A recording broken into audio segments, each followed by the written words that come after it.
নমস্কার। তো চলুন সবাইকে আমার চ্যানেলে ওয়েলকাম। আজকে আমি আলোচনা করব পুরো হোটেল সেক্টর নিয়ে। একদম পুরো ডিটেইলস আলোচনা করব যে একটা হোটেল সেক্টর, হোটেল সেক্টরের বিজনেস মডেলটা কিরকম হয়। আর একটা হোটেল স্টক সিলেকশন করতে গেলে আপনাকে কি দেখতে হবে, মানে একটা হোটেল স্টক আপনি কিভাবে সিলেকশন করবেন, পুরো একদম হোটেল সেক্টরের ডিটেইলস অ্যানালাইসিস। যদি আপনি এই ভিডিওটা পুরো দেখেন, এরপরে যখন আপনি হোটেল সেক্টর অ্যানালাইসিস করবেন বা হোটেল সেক্টরের স্টক আপনি পোর্টফোলিওতে নেবেন, তখন আপনার জন্য একদম ইজি হয়ে যাবে, খুব সহজ হয়ে যাবে। এরপরে মানে এই ভিডিওটি দেখার পরে আপনি যদি কোনো হোটেল কোম্পানি কল করেন, তখন দেখবেন আপনার পক্ষে একদম সহজ হয়ে যাবে। মানে হোটেল সেক্টরে স্টক সিলেকশন করতে মানে করাটা আপনার পক্ষে একদম ইজি হয়ে যাবে, যদি এই ভিডিওটি পুরো দেখুন। ধরুন আজকের সাবজেক্ট হচ্ছে হোটেল সেক্টর। হোটেল সেক্টর নিয়ে আমি কেন আলোচনা করছি, তার কারণটা হচ্ছে এই মুহূর্তে কিন্তু হোটেল ইন্ডাস্ট্রি একদম বুমিং পর্যায়ে আছে।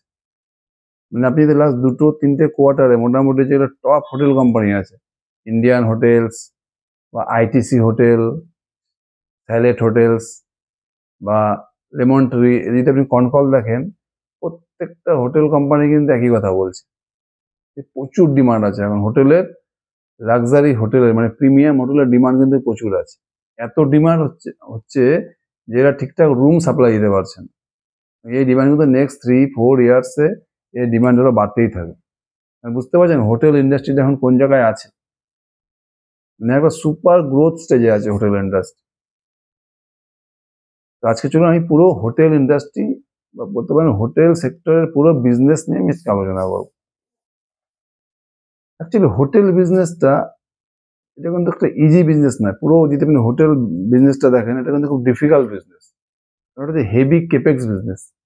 হোটেল বিজনেস করতে গেলে প্রচুর টাকার দরকার পড়ে। একটা 5 স্টার বা লাক্সারি হোটেল বানাতে প্রচুর টাকা দরকার, কোটি কোটি টাকা দরকার, প্রচুর টাকা লাগে এক। আর 2 নম্বর হচ্ছে হোটেল চালাতে, হোটেলে কিন্তু ফিক্সড কস্ট প্রচুর, মানে একটা হাতি পোষার মতো। একটা হাতি কিনতে গেলেও প্রচুর টাকা দরকার, আর হাতি গিয়ে খাওয়াতে গেলেও প্রচুর টাকার দরকার পড়ে। সেম হচ্ছে হোটেল। একটা হোটেল তৈরি করতেও যথেষ্ট সময় লাগে আর প্রচুর টাকা লাগে। সেম একটা হোটেল রানিং করতে গেলে হোটেলের কিন্তু ফিক্সড কস্ট প্রচুর, এমপ্লয়ি কস্ট, হোটেল করতে প্রচুর টাকা দরকার, আবার ব্যাংক থেকে লোনও নিতে লাগে, তার ইন্টারেস্ট কস্ট, ইলেকট্রিক কস্ট, আর প্রচুর কস্ট আছে। মানে হোটেলের কিন্তু ফিক্সড কস্ট ম্যাক্সিমাম। একটা হোটেলে যে টোটাল কস্ট থাকে 100 টাকার মধ্যে 80 টাকা হচ্ছে ফিক্সড কস্ট। ফিক্সড কস্টে 80% থাকে, বাকি 20% হচ্ছে এদের ইনক্রিমেন্টাল কস্ট। হোটেলের ইনক্রিমেন্টাল কস্ট বলতে মেনলি হচ্ছে এদের ফুড অ্যান্ড বেভারেজ কস্টটা ইনক্রিমেন্টাল বাড়তে, যত কাস্টমার বাড়তে থাকবে ফুড অ্যান্ড বেভারেজ কস্টটাও বাড়তে থাকবে। এদের মেইন যেটা কস্টটা হচ্ছে ফিক্সড কস্ট। এই জন্য হোটেল বিজনেস কিন্তু ওটা ডিফিকাল্ট বিজনেস না। আবার দেখুন যেহেতু হোটেলের কি হচ্ছে 80% এক্সপেন্সটা হচ্ছে ফিক্সড কস্ট, আর বাকি 20% হচ্ছে মাত্র ইনক্রিমেন্টাল কস্ট। এই জন্য কি হয় দেখুন, যখন একটা হোটেল গ্রোথ করতে থাকে, যখন ধর অকুপেন্সি রেট বাড়ে, মানে হোটেলে যখন রুম বেশি এরা বিক্রি করতে মানে সেল করতে পারছে, বেশি ভাড়া দিতে পারছে, তখন কি হোটেলের অপারেটিং লেভারেজও বাড়তে থাকে। একটা হোটেলে যত রুম এরা ভাড়া দিতে পারবে, তখন কি হবে একটা সময় পর তো ফিক্সড কস্ট একই থাকবে, ফিক্সড কস্ট সেম থেকে গেল। তারপর যত সে সেল করতে থাকবে তত কি হবে, তার অপারেটিং লেভারেজ বাড়তে থাকবে। কারণ হোটেলের বেশিরভাগ খরচাটা ফিক্সড কস্ট, ইনক্রিমেন্টাল কস্ট কম। যেহেতু ইনক্রিমেন্টাল কস্ট কম, ফিক্সড কস্টটা বেশি, একটা লেভেলের পর যখন সেল বাড়তে থাকবে, তখন কি হোটেলের অপারেটিং লেভারেজটা প্রচুর বাড়তে থাকে। যেন হোটেল ইন্ডাস্ট্রিতে কি হয়, যখন হোটেল ব্যবসা একটু বড় হয়ে যায়, যখন তার হোটেলের অকুপেন্সি রেট বাড়ে, যখন সে বেশি রুম ভাড়া দিতে পারে, তখন কিন্তু সেই হোটেলের যত হয়তো দেখা গেল সেলস গ্রোথ হলো 20%, প্রফিট গ্রোথ হয়ে যাচ্ছে 50%, 60%, 70%, মানে প্রচুর অপারেটিং লেভারেজও হয়। ব্যবসাটা যখন স্টার্টিং করা খুব শক্ত, প্রচুর টাকার দরকার পড়ে, ফিক্সড কস্ট বেশি, ক্যাপেক্স করতে গেলে প্রচুর একটা হোটেল তৈরি করতে গেলে, কিন্তু একটা সময়ের পরে কিন্তু অপারেটিং লেভারেজও বেশি। এর জন্য দেখুন যে ইন্ডিয়ানস হোটেল বা লেমন ট্রি হোটেল, স্যালেট হোটেলস বা আইটিস হোটেল, এরা কিন্তু দুর্দান্ত বিজনেস করে যাচ্ছে, কারণ এর মধ্যে অনেক অপারেটিং লেভারেজ আছে। লাক্সারি হোটেলে একটা লেভেলের পরে যখন সেল বাড়তে থাকে, রুমের অকুপেন্সি বাড়তে থাকে, যত বেশি করে রুম ভাড়া দিতে পারবে, একটা লেভেলের পরে কিন্তু এদের অপারেটিং লেভারেজও প্রচুর বাড়তে থাকে। আর এখন কি হচ্ছে, এখন ধরুন ইন্ডিয়াতে এখন কিন্তু লাক্সারি হোটেলের ডিমান্ড প্রচন্ড বাড়ছে। তার কারণটা কি, ইন্ডিয়া যে মিডিল ক্লাস, আমাদের যে মিডিল ক্লাস পোর্শনটা আছে, মিডিল ক্লাস যত আমাদের লোক আছে আর কি, এদের ইনকাম বাড়ছে। আর লোয়ার মিডিল ক্লাস থেকে লোক কিন্তু ধীরে ধীরে মিডিল ক্লাস দিকে যাচ্ছে। মানে একটা ডাটা বলছে যে এখন আমাদের দেশে মোটামুটি মিডিল ক্লাস পপুলেশন কত আছে, 20 থেকে 22%। ডাটা বলছে 2030-এর মধ্যে এই যে মিডিল ক্লাস পোর্শনটা বেড়ে হয়ে যাবে প্রায় 45%। যদি মিডিল ক্লাস পোর্শনটা 45% বেড়ে যায়, কারণ ইন্ডিয়ার ইকোনমি গ্রো করছে, মিডিল ক্লাস পোর্শন যত ইকোনমি গ্রো করবে তত কি হবে, 5 স্টার হোটেল, যাতে প্রিমিয়াম হোটেল, লাক্সারি হোটেলের ডিমান্ড বাড়তে থাকবে। আর এখন কি হচ্ছে, মিডিল ক্লাস ইনকাম বেড়ে যাচ্ছে, তার কারণটা কি, যত কর্পোরেটস এমপ্লয়ি আছে তাদের স্যালারি বেড়ে যাচ্ছে। স্যালারি বাড়লে কি হবে, বড় বড় কর্পোরেশন নাম্বার বাড়ছে, স্টার্টআপের সংখ্যা বাড়ছে, বিজনেস বাড়ছে, এদের এমপ্লয়ীদের স্যালারিও বাড়ছে, বিজনেস ট্যুরটা বেশি হচ্ছে। এখন যেহেতু বিজনেস বাড়ছে, দেশের ইকোনমি গ্রো করছে, বিজনেস ট্যুর বেশি হচ্ছে। আর বিজনেস ট্যুর বেশি হলে কার প্রফিট হবে, পুরো হোটেল সেক্টরের প্রফিট হবে। তারপর ধরুন আফটার কোভিডের পর থেকে ইন্ডিয়াতে রিলিজিয়াস ট্যুর বেড়ে গেছে, মানে বিভিন্ন মন্দিরে যাওয়ার বেড়ে, যেমন রাম মন্দির বা আপনার কেদারনাথ, বদ্রীনাথ, বাবাধাম, যে কোনো ধাম, রিলিজিয়াস ট্যুর, তীর্থস্থানে ভ্রমণটা কিন্তু অনেক বেড়ে গেছে কোভিডের পর থেকে। আর তীর্থস্থানে ভ্রমণটা বেড়ে যাওয়ার ফলে কি হয়েছে, তার আশেপাশে যত হোটেল, রিসোর্ট, এদের কিন্তু সেল প্রচুর বেড়ে গেছে। এতে সব থেকে বেশি বেশি লাভবান হচ্ছে কারা, হচ্ছে লাক্সারি হোটেল। লাক্সারি হোটেলের কিন্তু সেল দুর্দান্ত বেড়ে গেছে, ডিমান্ড বেড়ে যাচ্ছে সমানে আর কি।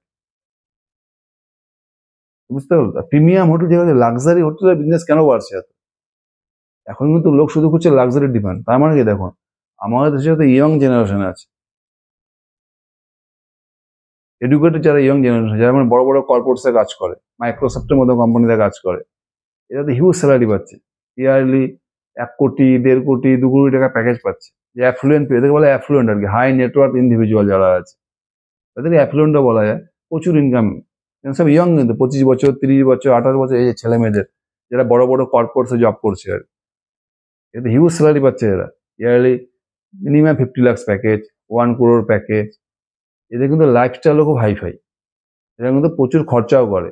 এবং এরা খুঁজে হচ্ছে লাক্সারি হোটেল, এরকম হোটেল খোঁজে ওরা যে হোটেলে সমস্ত ফ্যাসিলিটিটা পাবে, internet facility, cafeteria, bar, swimming pool, gym, spa, everything, environment সুন্দর লাগবে, প্রত্যেকটা ফ্যাসিলিটি এখন চায়। এই জন্য এখন কি হচ্ছে, 5 স্টার হোটেল বা প্রিমিয়াম হোটেলের কিন্তু ডিমান্ড সমানে বেড়ে যাচ্ছে। আর সব থেকে বড় হচ্ছে, ইন্ডিয়াতে কিন্তু হোটেল একদম, মানে হোটেল ইন্ডাস্ট্রি কিন্তু খুবই ছোট। আপনি ভাবতে পারবেন না যে আমাদের দেশে 10,000 পাবলিকের পিছনে একটা করে রুম। আপনি যদি হোটেল ওয়াইজ পাবলিক হিসাব করেন, আমাদের দেশে 10,000 জনসংখ্যার পিছনে একটু করে হোটেল রুম অ্যাভেলেবল আছে। মানে পেনিট্রেশন এখন হয়নি এই ইন্ডাস্ট্রিতে, কিন্তু সব থেকে মানে আমরা পিছিয়ে আছি বলা যায়, খুব পিছিয়ে পড়া ইন্ডাস্ট্রি আমাদের দেশে। মানে 10,000 লোকের পিছনে একটু করে রুম আছে হোটেল। মানে আমাদের টোটাল ইন্ডিয়াতে প্রায় টোটাল রুম আছে, হোটেল রুম আছে 32 লাখ, 32 লক্ষ। তার মধ্যে আমাদের 2 লক্ষ হচ্ছে প্রিমিয়াম হোটেল রুম আছে, মানে প্রিমিয়াম হোটেল রুম মাত্র 2 লক্ষ। ডিমান্ড প্রচুর আছে কিন্তু কিন্তু সেখানে সাপ্লাই নেই। তার কারণটা কি, হোটেল ইন্ডাস্ট্রি, হোটেল করতে প্রচুর টাকা দরকার, প্রচুর সময়ও লাগে। এই জন্য সাপ্লাই চেনে অসুবিধা আমাদের। যত আমাদের হোটেল রুম দরকার লাক্সারিতে, তত আমরা দিতে পারছি না। লাক্সারি রুমের ডিমান্ড বাড়ছে, লাক্সারি হোটেলের ডিমান্ড বেশি আছে। কেননা এখন কর্পোরেটসের এমপ্লয়, কর্পোরেট বাড়ছে, কর্পোরেটদের বিজনেস বেড়ে গেছে। আর কর্পোরেটদের বিজনেস বেড়ে গেলে কি হবে, এদের কর্পোরেটের টার্ম আছে MIC, মাইস বলে একটা টার্ম আছে। মাইস বলতে একটা মিটিং টাইপের হয়, মানে কোম্পানি বড় যে মিটিং হয়, কোথায় হয়, সব বড় বড় কর্পোরেটের মিটিং কোথায়, 5 স্টার হোটেল। প্রিমিয়াম হোটেলে। যত দিন যাচ্ছে তত কর্পোরেট থেকে ইনকাম বাড়ছে, তার স্টাফদের স্যালারি বাড়ছে, কর্পোরেটদের কাজও বেড়ে গেছে। রেগুলারদের কি কর্পোরেটদের মিটিং হয় বড় বড় হোটেল হচ্ছে, একটা আই মানে হচ্ছে ইনসেন্টিভ।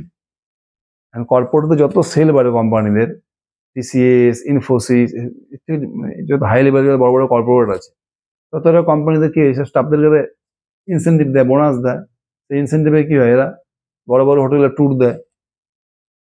যত দিন যাচ্ছে তত কর্পোরেট বাড়ছে, তত এমপ্লয়ীদের স্যালারি বাড়ছে, ইনসেন্টিভ বাড়ছে, এরপরে যে এমপ্লয়িরা বড় বড় হোটেলে গিয়ে স্টে করছে। আর ওটা সি হচ্ছে আপনার কনফারেন্স ট্রাভেল হচ্ছে প্রচুর। গোয়া, মুম্বাই, দিল্লি, ব্যাঙ্গালোরে বড় বড় হোটেলে মাঝে মাঝে কনফারেন্স হতে দেয় কোম্পানির। কনফারেন্সের সংখ্যা কিন্তু কন্টিনিউ বেড়ে যাচ্ছে, কারণ আমাদের ইকোনমি গ্রো করে যাচ্ছে। আর একটা এটা হচ্ছে আপনার কি হচ্ছে, এক্সিবিশন প্রোগ্রাম। বড় বড় এক্সপো হচ্ছে, যেমন G20 সামিট প্রোগ্রাম, এই ধরনের প্রোগ্রাম হচ্ছে, সেমিনার হচ্ছে, সবই বড় বড় হোটেলে হচ্ছে। যেহেতু আমাদের ইকোনমি গ্রো করছে, জিডিপি গ্রোথ করছে, প্রত্যেক কর্পোরেটের বিজনেস গ্রোথ করছে, কর্পোরেটদের এমপ্লয়ীদের স্যালারি বাড়ছে, এদের এমপ্লয়ীদের ইনসেন্টিভ দিচ্ছে, ট্যুর প্যাকেজ দিচ্ছে, যার ফলে MIC মানে মিটিং, ইনসেন্টিভ, কনফারেন্স আর এক্সিবিশন সবই বেড়ে যাচ্ছে। এগুলা বাড়াতে কি হচ্ছে, 5 স্টার হোটেল বা লাক্সারি হোটেলের কিন্তু ডিমান্ড বেড়ে যাচ্ছে। প্রত্যেকটা হোটেলে কিন্তু কনকল একই কথা বলছে, মানে এদের যত রুম অ্যাভেলেবল আছে তার থেকে কিন্তু ডিমান্ড অনেক বেশি বেড়ে যাচ্ছে।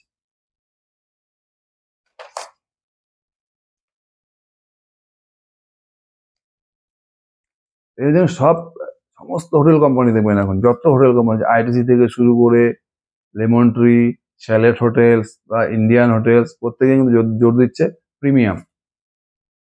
মানে এখন কাস্টমাররা কিন্তু সস্তা হোটেল খুঁজছে না, এখনকার যে ইয়াং জেনারেশন আছে তারা খুঁজছে হচ্ছে লাক্সারি হোটেল, যেখানে হোটেলের মধ্যে সমস্ত সুবিধা পাওয়া যায়।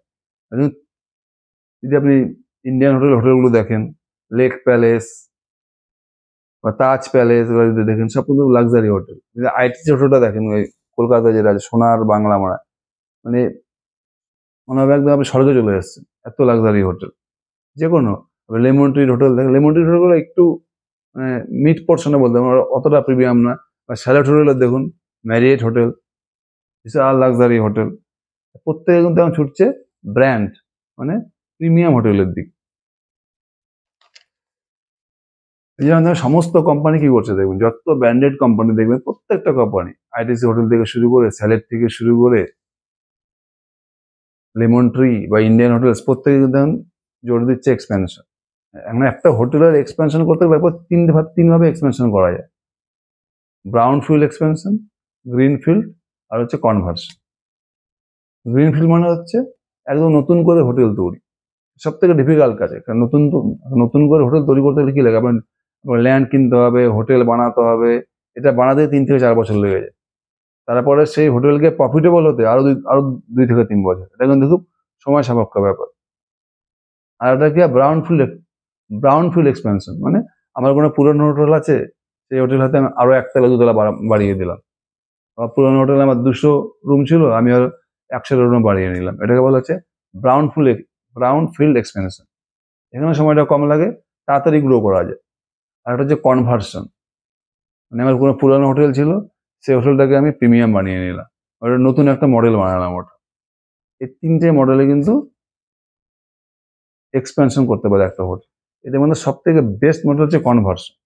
যখন একটা হোটেল মিড পোর্শন থেকে প্রিমিয়াম সেকশনে, যখন সে কি করে, পুরানো কুচি যেগুলো হোটেল আছে সেই হোটেলগুলোকে তারা প্রিমিয়াম সেকশনে বানিয়ে নেয়, ওটাকে ওর পিছনে আরো খরচা করে সেই হোটেলগুলো লাক্সারি হোটেল, প্রিমিয়াম হোটেল বা 5 স্টার হোটেলগুলোকে ধীরে ধীরে পরিবর্তন করে দেয়। তাহলে একটা হোটেল আপনি 3 ভাবে এক্সপেনশন করতে পারেন: গ্রিনফিল্ড, যেটা সব থেকে বেশি সময় লাগে, ক্যাপেক্সও বেশি লাগে। তারপরে কম ক্যাপেক্স লাগবে হচ্ছে ব্রাউন ফিল্ড এক্সপেনশন, তার থেকেও কম ক্যাপেক্স লাগবে হচ্ছে কনভার্সন।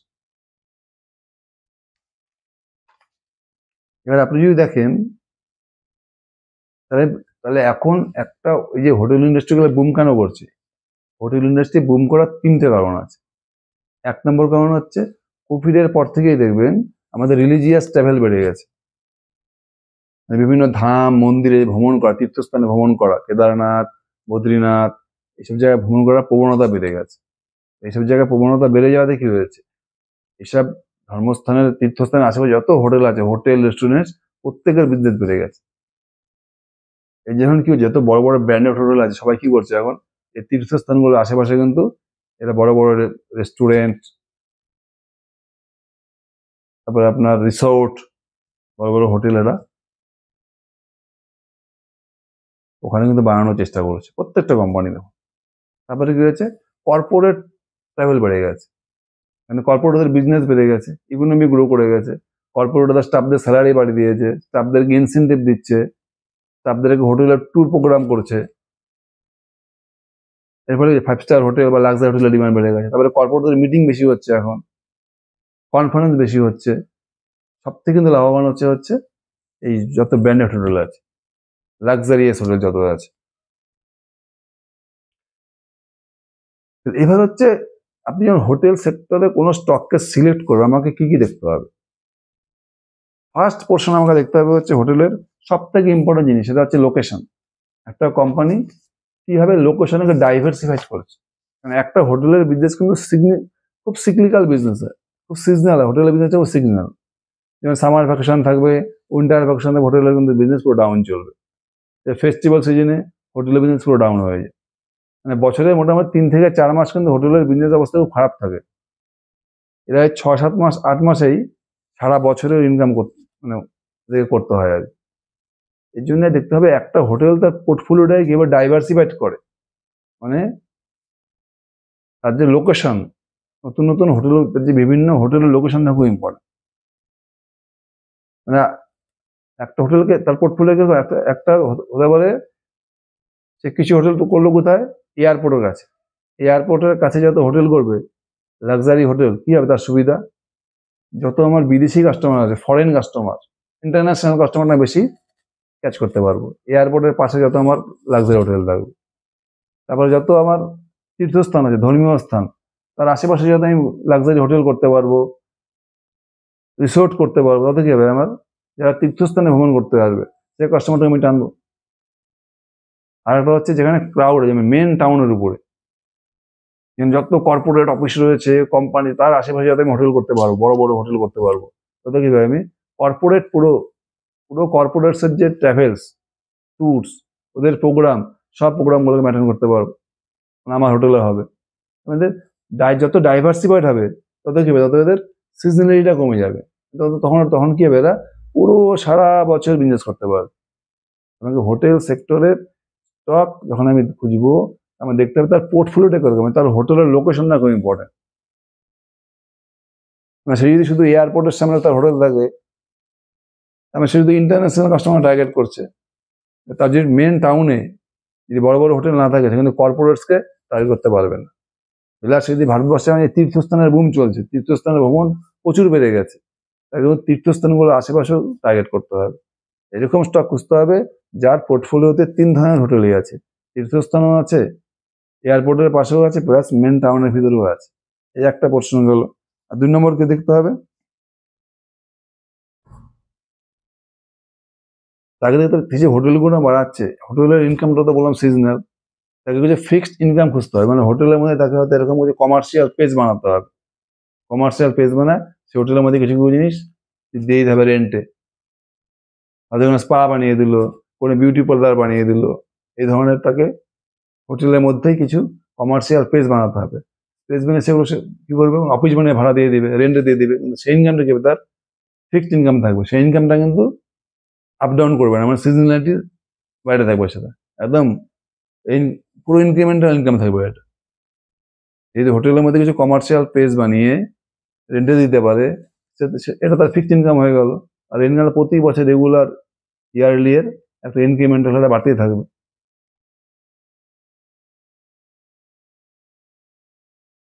তারপর হচ্ছে অ্যাসেট ওনারশিপ মডেল, এটা কিন্তু কি ইম্পর্টেন্ট। অ্যাসেট ওনারশিপ মডেল, যত অ্যাসেট নিজের করতে পারবে, তখন তার অপারেটিং প্রফিট মার্জিনটাও বাড়তে থাকবে।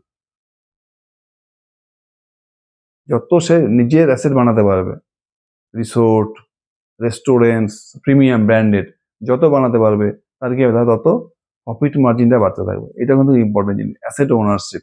একটা হচ্ছে অ্যাসেট ওনারশিপ খুব ইম্পর্টেন্ট, আর একটা কি বললাম, কমার্শিয়াল স্পেস বানিয়ে রেন্টে দেওয়া, এটা তার ফিক্সড ইনকাম হয়ে যাবে, যে এই ইনকামটা কিন্তু খবর সিজনালিটির শিকার হবে না।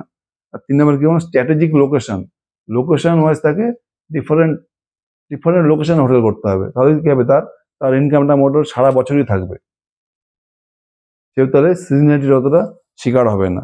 আর প্লাস প্রিমিয়াম পোর্টফোলিও, মানে তার হোটেলটা হতে হবে সে যত প্রিমিয়ামের দিকে যাবে, নতুন নতুন প্রজেক্ট বানাতে পারবে, প্রিমিয়াম হোটেল বানাতে পারবে, তত কিন্তু তার সেলে বুকিং হবে। বুঝতে পারলে, একটা হোটেল ইন্ডাস্ট্রি, একটা হোটেল কোম্পানির মধ্যে আমাকে কি খুঁজতে হবে?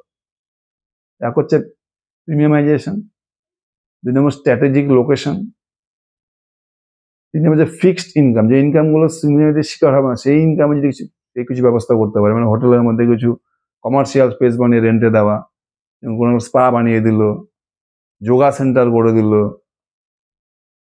আলাদা করে বানিয়ে দিল, এই ধরনের কিছু ব্যবস্থা করলে কি হবে, এই ইনকামগুলো তার ফিক্স থাকবে, এই ইনকামটা কিন্তু সিজনালিটির শিকার হবে না।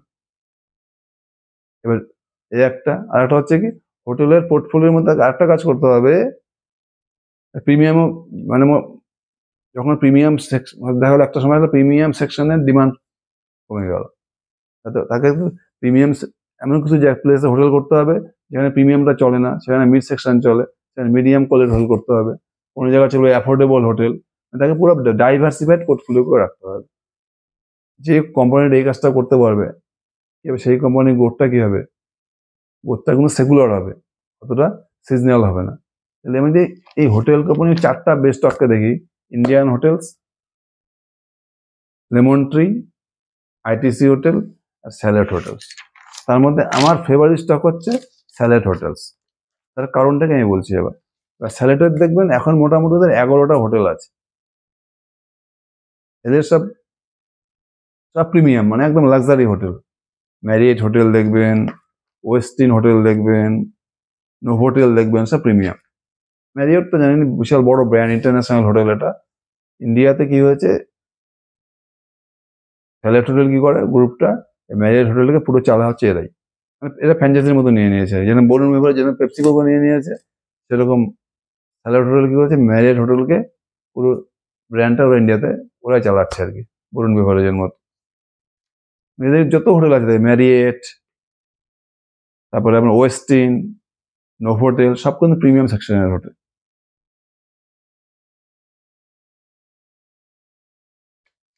এদের এখন মোটামুটি কি বললাম, 3,380টার মতো রুম রয়েছে টোটাল, আর হোটেল রয়েছে মোটামুটি 11টা। এদের যেটা সব থেকে মানে মেন বুস্টিং হয়েছে কোম্পানিতে, এরা একটা নতুন প্রজেক্ট শুরু করেছে। এরা প্রজেক্টের নাম দিয়েছে আথিভা, ATHIV, আথিভা প্রজেক্ট। এই প্রজেক্টে কি করছে এরা, এদের যে পুরনো কিছু হোটেল আছে বা এদের প্রচুর রিসোর্ট আছে, এদের প্রায় 3,500 মতো রিসোর্ট রয়েছে, 3,500 রিসোর্ট রয়েছে। এই কিছু রিসোর্ট আর কিছু হোটেল, এগুলোকে ওরা ব্র্যান্ড দিয়েছে আথিভা করে, মানে এগুলো চেঞ্জ করে আথিভা ব্র্যান্ডে নিয়ে এসছে। এই ব্র্যান্ডে কি হবে, সুপার প্রিমিয়াম হোটেলগুলো হবে।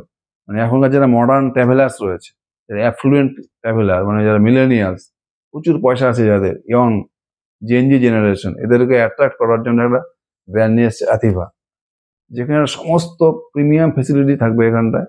আর প্লাস কি হবে, এনভায়রনমেন্ট ফ্রেন্ডলি থাকবে, পুরো এনভায়রনমেন্ট ফ্রেন্ডলি থাকবে, মানে পুরো গ্রিন, পুরো হোটেলের চারপাশে পুরো গ্রিন, মানে গ্লো গ্রিন যেটা থাকে না, সবুজ গাছপালা দিয়ে ভর্তি থাকবে, পুরো এনভায়রনমেন্টাল ফ্রেন্ডলি থাকবে। ভিতরের যে পুরো পরিবেশটা থাকবে সেটা হচ্ছে ইকো ফ্রেন্ডলি পরিবেশ থাকবে। তারপরে কি বলছে, এটা কিছু কিছু সিস্টেম করছে, যেরকম বলছে ব্রেকফাস্ট এনি টাইম, আথিবার আন্ডারে থাকবে ব্রেকফাস্ট এনি টাইম, মানে ফ্লেক্সিবল এদের ডিনার টাইমিং থাকবে। তারপরে কি বলছে, বিং বক্স থাকবে একটা, বিং বক্স মানে একটা কমপ্লিমেন্টারি স্ন্যাক্স থাকবে। তারপরে কি বলছে, ডোলপস অফ জয়, মানে যারা আসবে এই হোটেলে ঘুরতে, ট্রাভেলাররা, তাদের জন্য কি থাকবে, স্পেশাল ট্রিট থাকবে, লোকাল কালচারাল প্রোগ্রাম, লোকাল কালচারটাকে এদের সামনে তুলে ধরা, এই ধরনের বিভিন্ন ট্রিটমেন্ট থাকবে। প্লাস থাকবে কি, ভিতরে যদি ডিজাইন থাকবে হোটেল রুমের ভিতরে সব এনার্জি এফিসিয়েন্ট ডিজাইন, মানে ইকো ফ্রেন্ডলি ডিজাইন থাকবে। তারপরে থাকবে ওয়েস্ট রিডাকশন, পুরো ওয়েস্ট রিডাকশন প্রসেস থাকবে আর কি, যে বায়োমেডিক্যাল ওয়েস্ট যে হয়, পুরো ওয়েস্ট রিডাকশন প্রসেস থাকবে। আর কি থাকবে, পুরো সব লোকাল সোর্সিং থাকবে, বাংলা লোকাল যত ভালো কিছু আছে আর কি, সব কিছু এদেরকে সার্ভ করা হবে এই ট্রাভেলারদেরকে আর কি। এই জন্য এখন আপাতত 6টা পুরোনো হোটেল যেগুলো আছে সেগুলোকে ওরা আথিবা যে এই ব্র্যান্ডের মধ্যে নিয়ে আসছে। মানে একদম অত্যাধুনিক স্টাইল, কিন্তু পুরো ইকো ফ্রেন্ডলি, নেচার ফ্রেন্ডলি আর কি। আর এখানে কি করছে এরা, এখন এদের যত সমস্ত হোটেল আছে, রেস্টুরেন্ট আছে, প্রত্যেকে যে এদের যে যারা গেস্টরা থাকবে আর কি, ট্রাভেলাররা যেসব যারা হোটেলে আসবে, সেগুলো কি করছে এরা পুরো ইভি, মানে ইলেকট্রিক ভেহিকেলের মাধ্যমে এদের যাতায়াত চলছে। আর এখানে কিন্তু কোনো পেট্রোল ডিজেলের গাড়ি চলছে না, মানে পুরো ইকো ফ্রেন্ডলি সিস্টেম করেছে। এখানে ওয়েস্ট রিসাইক্লিং এর কাজ চলছে। আবার আথিবাদে কি হচ্ছে, ওয়েস্ট রিসাইক্লিং হচ্ছে, আর রেন ওয়াটার হারভেস্টিং হচ্ছে। মানে একে তো সব আলট্রা মডার্ন ফেসিলিটি, তার সঙ্গে নেচারকে ব্যবহার করা, এটা হচ্ছে main attraction. Super ultra modern facility with নেচারকে ব্যবহার করে। এটা করে কি করছে এরা, এখনকার দিনে যারা এডুকেটেড ইয়ং অ্যাফ্লুয়েন্স কাস্টমার আছে, ট্রাভেলার আছে, তাদেরকে এরা অ্যাট্রাক্ট করছে। এটা কি করছে, আথিবা প্রজেক্টটাকে পুরো ডাইভার্সিফাইড করে দিচ্ছে। গোয়াতেও করছে, আবার উটিতেও করছে, আবার কোনো সব জায়গায়, মানে বিভিন্ন প্লেসে এটা ডাইভার্সিফাইড করছে। আর কি হচ্ছে, 3500 আছে এদের রিসোর্ট আছে, যত তীর্থস্থান, এয়ারপোর্ট, হলিডে, যেমন না হলিডে কি বলে, হলিডে ডেস্টিনেশন প্লেস, যেমন গোয়া, মানালি, উটি, সব জায়গায় পুরো প্রোডাক্টটাকে ডাইভার্সিফাইড করে দিচ্ছে। আপনি বাকি হোটেলগুলো দেখুন, আইটিসি হোটেল দেখুন, প্রিমিয়াম, মিড প্রিমিয়াম সেকশনে কাজ করেছে। লেমন ট্রিকে দেখুন, মোটামুটি মিড প্রিমিয়ামে কাজ করছে। আর Indian hotel premium, mid premium. কিন্তু স্যালেট হোটেলকে দেখুন, এরা কিন্তু পুরো প্রিমিয়াম সেকশনে কাজ করছে, অত্যাধুনিক ফেসিলিটি নিয়ে আসছে এরা। আথিবা প্রজেক্ট কিন্তু এদের বড় বুস্টিং। এদের যদি বিজনেসও দেখেন, এদের দেখুন, এদের কিন্তু বিজনেসে হিউজ অপারেটিং লেভারেজ পাচ্ছে। কেন? Value of premiumization. এই 2025-এ দেখুন, এদের টোটাল সেল করেছে মোটামুটি 1718 কোটি টাকা। আর 2026-এর আপনি যদি Q1 Q2 দেখেন, অলরেডি তো সেল হয়ে গেছে 1630 কোটি টাকা। 2025-এ টোটাল সেল ছিল 1718 কোটি টাকা, আর FY26-এ এদের অলরেডি সেল হয়ে গেছে Q1 Q2 মিলিয়ে মোটামুটি 1630 কোটি টাকা। এরা মোটামুটি, আর হোটেল বিজনেসটা কি হয়, Q3 Q4 এর বিজনেসটা Q1 Q2 থেকে বেশি হয়। তাহলে 3000 কোটি টাকা তারা আরামে সেল করে নেবে FY26। আর Q1 Q2 মধ্যে কত প্রফিট হয়েছে? মোটামুটি 358 কোটি টাকা। ধরা যায় পুরো FY26-এ মোটামুটি 700 কোটি টাকা প্রফিট করে নেবে, 700 crore। আর এদের মার্কেট ক্যাপ কত? মোটামুটি 19,000 কোটি টাকা। যদি 700 কোটি টাকা পুরো বছরে প্রফিট করে, এদের মার্কেট ক্যাপ হচ্ছে 19 কোটি টাকা, তাহলে ফরওয়ার্ডিং পি দাঁড়াচ্ছে, মানে 25-26 এর রেঞ্জের পি দাঁড়াচ্ছে। আর গ্রোথ, প্রফিটের গ্রোথ দেখুন, 2025-এ টোটাল প্রফিট ছিল 142 কোটি টাকা। আর 2026-এ যদি 700 কোটি টাকা প্রফিট করে, প্লাস 5x প্রফিট হচ্ছে। FY25 থেকে FY26-এ 5x প্রফিট হচ্ছে। সেলস গ্রোথ দেখুন, সেলস গ্রোথ কত হচ্ছে? মোটামুটি 70% সেলস গ্রোথ হচ্ছে। 70 থেকে 75% সেলস গ্রোথ 2025 থেকে 2026। কিন্তু প্রফিট গ্রোথ দেখুন, এটা 5x। কেন হচ্ছে? আমি বললাম, হোটেল ইন্ডাস্ট্রিতে এর সবথেকে বড় প্লাস পয়েন্ট। যদি বিজনেসটা একটা জায়গায় দাঁড়িয়ে যায়, তখন কি যত অকুপেন্সি রেট বাড়তে থাকবে রুমের, তত ওদের অপারেটিং লেভারেজ বাড়তে থাকবে। কারণ হোটেলের কি হয়, এদের ফিক্সড কস্ট বেশি, আর এ কস্ট তো ফিক্সড। যত বিজনেস বাড়বে, এই ফিক্সড কস্টটা বাড়ছে না, আর এদের ইনক্রিমেন্টাল কস্টটা কম থাকে। যার ফলে এদের যত একটা লেভেলের পরে যত অকুপেন্সি রেট বাড়তে থাকে, তত ওদের অপারেটিং লেভারেজ সমানে বাড়তে থাকে। এই জন্য দেখুন, মাত্র 70 থেকে 75% সেলস গ্রোথ, কিন্তু প্রফিট গ্রোথ দেখুন 5x। আর স্যালেট হোটেলের সব থেকে বড় হচ্ছে, এরা যে আথিবা প্রজেক্টটা নিয়ে আসছে, এই প্রজেক্টটা কিন্তু এদের বিজনেস আরো দেখবেন মাল্টিফোল্ড হয়ে যাবে। মানে একদম ইউনিক প্রজেক্ট, সবার থেকে আলাদা বিজনেস মডেলটা।